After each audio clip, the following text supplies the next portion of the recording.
Alright, here we are in round 1, and we have a no-land hand, which is usually unplayable. In this case, is no real exception. Although, this hand only needs 2 land to work.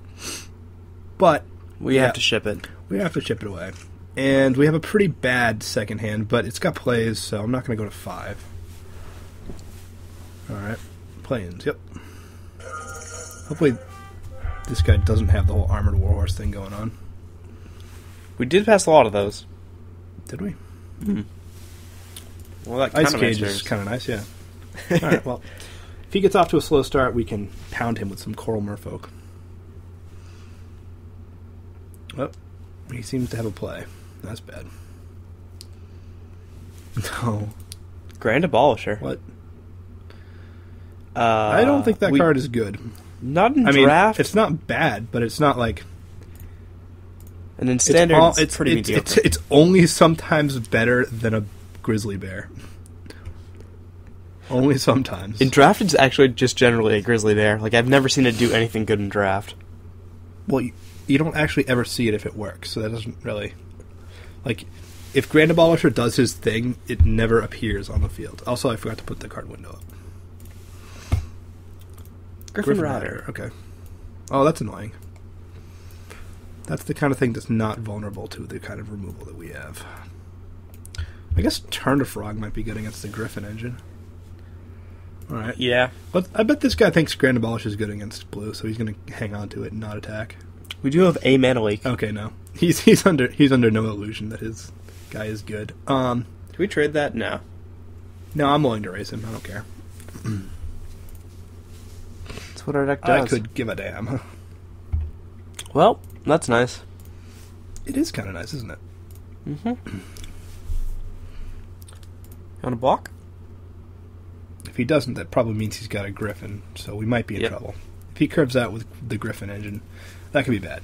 Because our removal generally is pacifism type stuff, which doesn't actually take the Griffin off the field.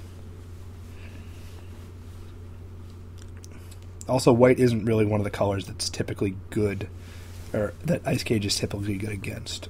This is also true. Arbalest Elite. Okay, so that doesn't bother me. It's a little annoying, but it doesn't really bother me. Sure. Now that you have an Arbalest Elite, I believe I'll trade with your Abolisher.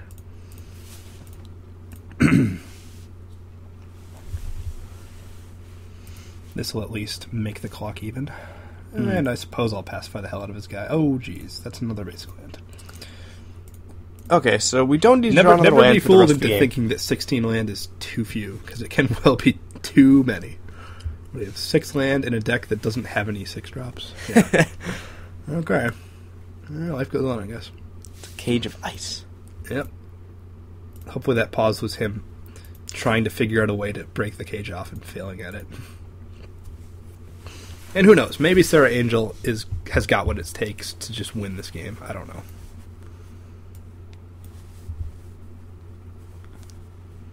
I don't even know. Sarah. Yep.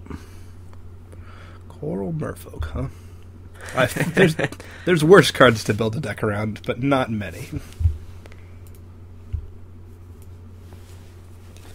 There's a second goer. Okay, so it's white-red. Hopefully this guy didn't get all the awesome red we passed. That would be bad. That would be bad. Although, we could mind control a Volcanic Dragon conceivably and do good things with it. We have for 5. Peregrine Griffin. Oh, that's kind of annoying. Actually, that's really annoying, because that's a Griffin. Awful. Yeah. Alright. On the plus side, the Griffin engine's quite inconsistent, and I'm not too worried about it going forward. But I wouldn't be willing to exchange losing game 1 for that consistency. Well, maybe we'll get like an unsummon or something and just knock him out. Or that. Alright, so if we steal his Griffin... No. Or, yes, Peregrine Griffin. Right. You mean his Griffin? Yeah. I thought you were referring to that, but... No, I'm referring to... The one that does things. His Griffin. Yeah. So if we steal that, we can get in for 2, and then he doesn't have a Griffin, hopefully. A second one?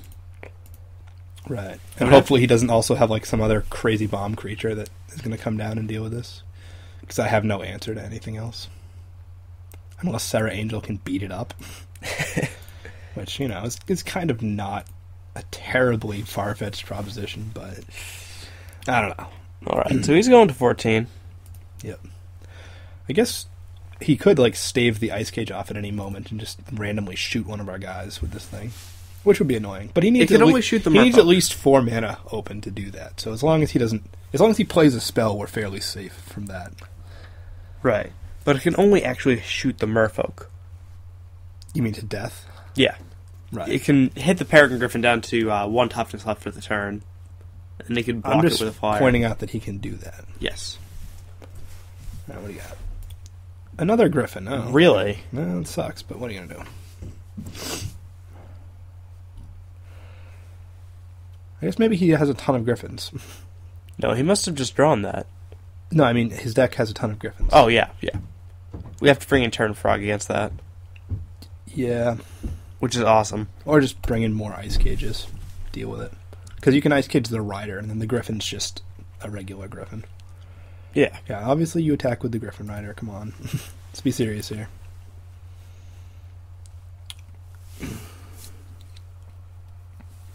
The other thing we can bring in is, like, I guess Mighty Leap or something. Do we even take a Mighty Leap?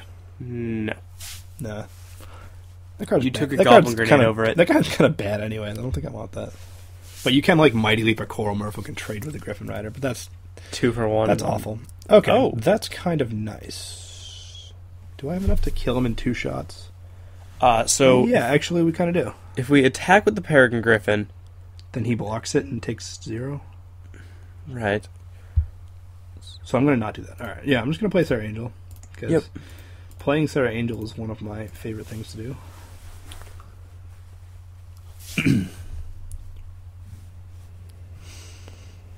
He's probably going to drop us to 5, because I assume he knows that I'm not really willing to give up my Sarah Angel for a freaking Griffin Rider. One of the best uncommons And in the set. I'm going to take the shot that he has Lava Axe in hand, and I'm just going to assume that risk. Well, he has 2 in hand. Does that help in any way? Like, you can't have Lava Axe, you've only got 2 cards. Lava Axe is printed across 3 cards and is all-powerful. Oh. That's annoying. Oh, that's awful. Yeah. Alright. So now my Frost Breath plan doesn't even work, because now he has another big flyer.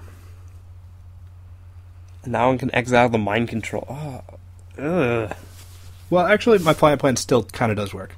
If he hits me with the Griffin Rider, I go to 5. I Frost Breath his other 2 guys, hit him with everything. He has to keep the Griffin Rider to block. He doesn't.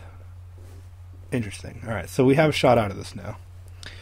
Not if we top deck a 7th basic land. He has 16 land deck. Yeah. Great. Okay. So we've gotten almost half the land of the deck. What can we do here? Not a whole lot. Although I don't know why he wouldn't attack there. So if we just pass, then we Frost Breath his 2 biggest guys, Yep. we can swing Well, I'm in assuming for... he actually swings with multiple guys. Aren't we going to Which- Frost Breath before he attacks? Why? Then he just won't attack. Then he'll just wait, and we'll, have fallen for it. Oh, don't tell me you drew a Volcanic Dragon or something dumb. Appears to only be a 5. Oh, what the... Oh, that was exactly the card I wanted to open. Damn. So now I can't Frost Breath on his turn as soon as that comes into play. I think we're I think this is we're just over, dead. dude. Yeah. Well, I certainly want to hang on for a second and see what he's got, because we're not really dead in the next turn or 2, per se. No, but he did top deck a Sun Titan, which is kind of nice. Yeah. What's our answer to Sun Titan? I guess Pacifism. Turn Or Frog. / Ice Cage / whatever. Turn Frog isn't a great answer to Sun Titan. No, but it's an answer. It's an okay one. Alright. What do you attack with? I assume a lot of things.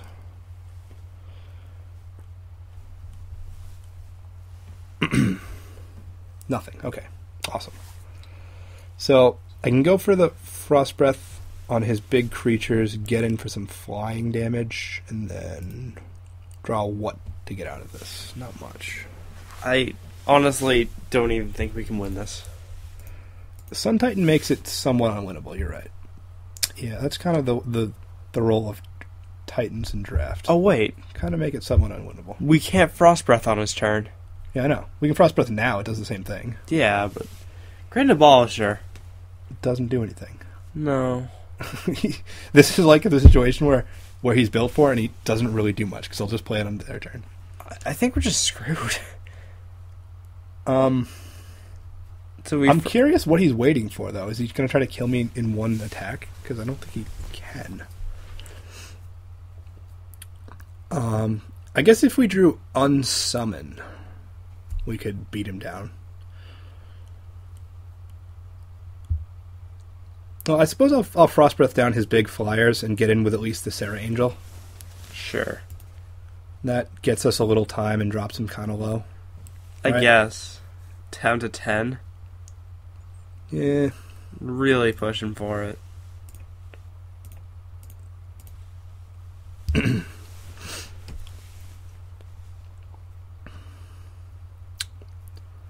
There isn't really much we can do against the Sun Titan. There wasn't a whole lot I mean, this plan wasn't the strongest way to win before the Sun Titan showed up. But now it's definitely just not really happening. Yeah, I wish we opened the Sun Titan, the Abolisher, and the Arc. Right, well, what would be good right now? Just basically pacifism type effects. You know, another Ice Cage, a pacifism. Spirit Mantle. I suppose Spirit Mantle would be pretty good, actually. Spirit Mantle would be unreal. That puts him on a 2-turn clock. Azure Mage wouldn't be bad. You know, all the card draw spells are fine. No, that's annoying. 9-turn clock. Not that annoying. Dear Lord. But we really needed him to draw, like, nothing that helped, and that helps him a little bit, so. A little.